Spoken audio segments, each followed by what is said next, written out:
Yeah, it's going to be the square root of 1300, which is, no, it's not, sorry.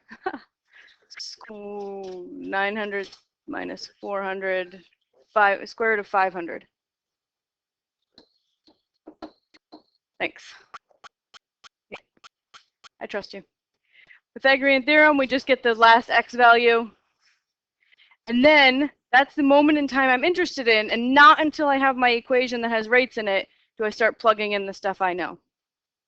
So I have 2 times 22.36 times dx dt, that's what I was asked about, don't know that yet, times equals 2 times 30 times dr dt, which we know is -2. And now the only thing you don't know here, the only thing we couldn't fill in was dx dt. So you can solve for dx dt. Just divide both sides by 2 times 22.36.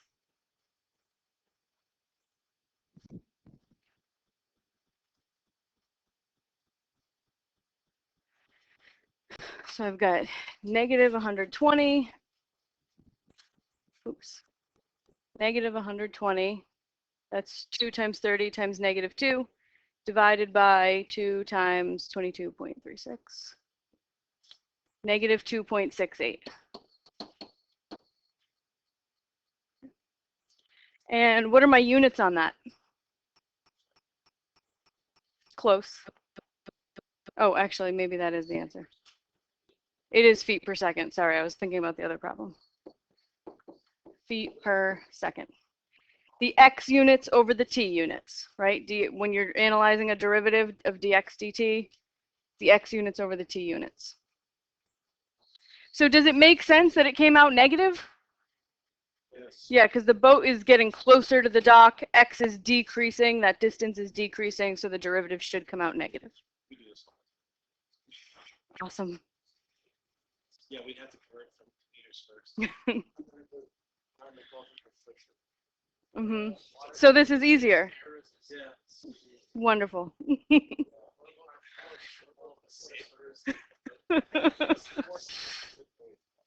All right, so this time we've got water flowing into a cone. So the cone has height 16 centimeters, top radius 4 centimeters. So we'll draw a picture of a cone.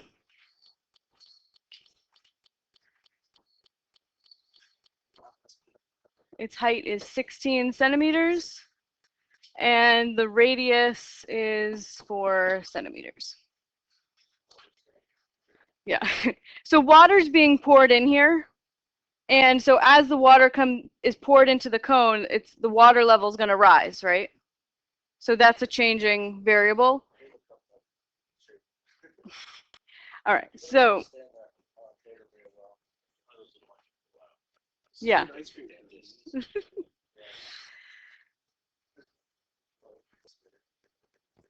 So they're asking us about how fast the water level is rising. So let's label the water level in the picture, right? So the water is at some variable point, right? So I'll put like something here, and we'll call this h. That distance is changing, the height of the water. And then what about this distance, the radius at which the water height currently is? Is that changing? Yes. Yeah, as the height gets higher, the radius is going to get bigger. So that's changing, so I'm going to label that with an R.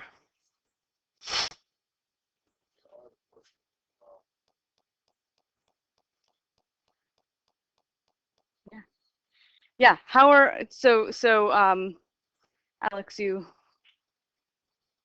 just nailed a really important part of the question. What did you say? Yeah, R and H are related to each other, most definitely related to each other. Yeah, so if you continue this line up here, we have a big triangle and a littler triangle, right? And those two triangles are what? What do you call them? Similar. Congruent is when they're exactly the same. Similar is when they have the same shape but different sizes. They're proportional to each other. Yeah, so those things are similar, which means that their lengths are in proportion. Yeah. So I could say 4 is to r as, so that's the long side, alongside of the big triangle, the top of the big triangle to the top of the little triangle. And then I would say as 16 is to what? H. Good. Okay, so I've got a relationship between R and H. That's good, because R and H seem like important variables. But now that I've written that, this is all just like some, let's wrap our heads around this problem. The next thing I want to do, sort of the first formal step, is the know and want, right? What am I given here?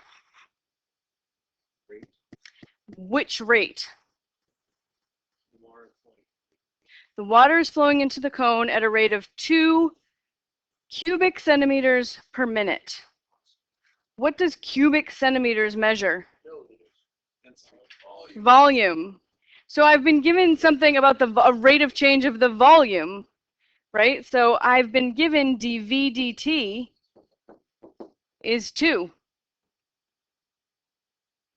The rate of change of volume with respect to time is 2. And is it positive or negative?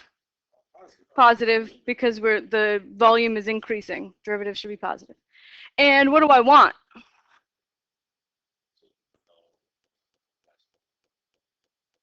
Yes. To know how fast the water level is rising, how should I symbolize the rate of change of the water level? Yeah, I want to know dH dt when, right? This is changing, so I want to know that when H is 5 and 10 and 15. We'll just do the 5 probably. Move on to the next problem. Okay, so my really important variables are V and H. Is there some kind of formula that relates V and H in a cone? The volume of a cone. You don't know what that is off the top of your head?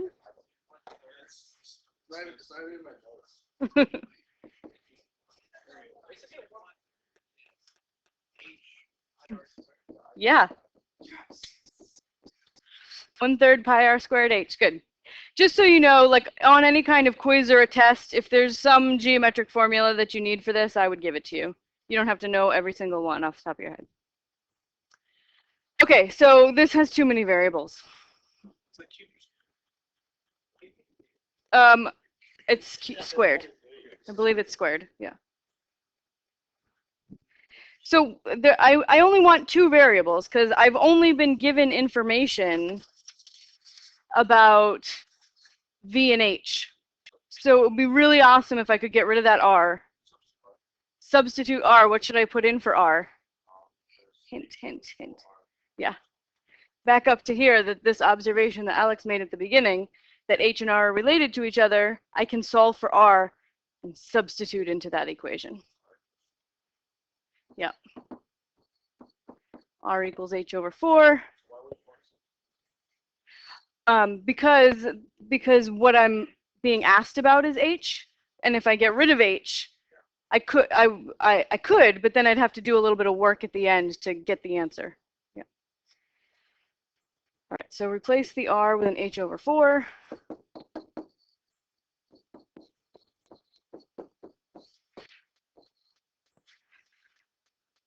All right. Why don't you guys take a few minutes now that it's set up and do first simplify that.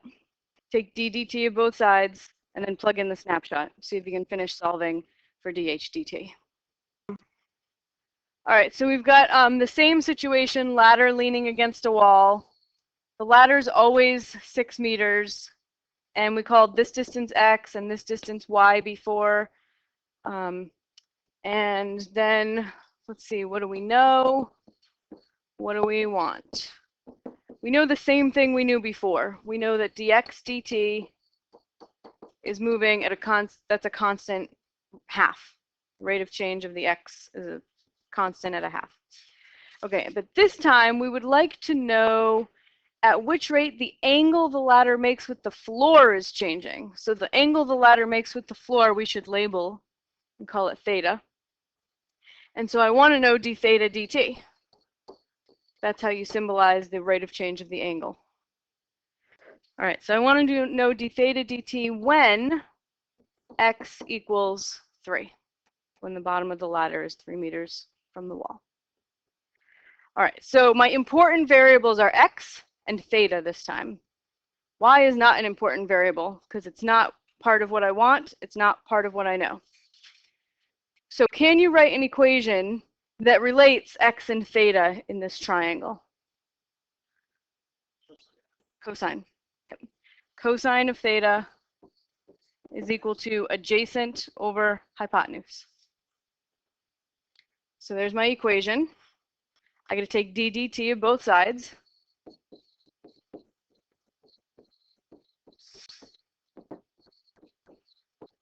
I'm going to write that as 1/6 x. Makes it seeing how to take the derivative a little bit easier. Okay, what's the derivative of the cosine of some stuff? Negative sine of the stuff times the derivative of the stuff. And what's the derivative of 1/6 times some stuff? 1/6 times the derivative of the stuff. Now you plug in the things that you know, right? I'm looking for d theta dt. That should be the only thing that doesn't get plugged in. Okay, I know dx dt is a half. D theta dt, don't know that. Now, negative sine theta, I was not explicitly given that, right? But I could figure it out by looking at my snapshot in time that they are interested in when x equals 3. So redraw this triangle, putting in a 3. Can you figure out what theta is? You can, but I only care about it when x is 3. Just take the inverse cosine of 3 over 6, right? So 60 degrees. We should be working in radians because we're doing calculus. Yep, this is a 30, 60, 90 triangle. So that's 60 degrees or pi over 3. And what is the sine of 60 degrees or pi over 3?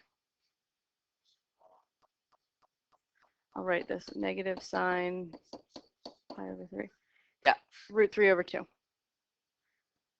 So this is the equation you would finish solving for d theta dt. I'll just have my calculator do the sign.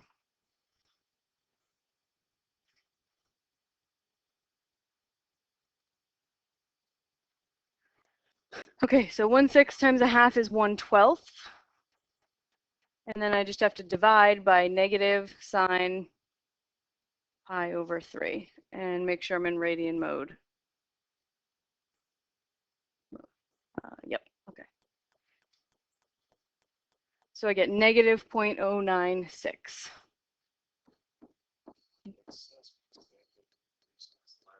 Yes, which makes sense because that angle is getting smaller, right? So the derivative should be negative because theta is decreasing.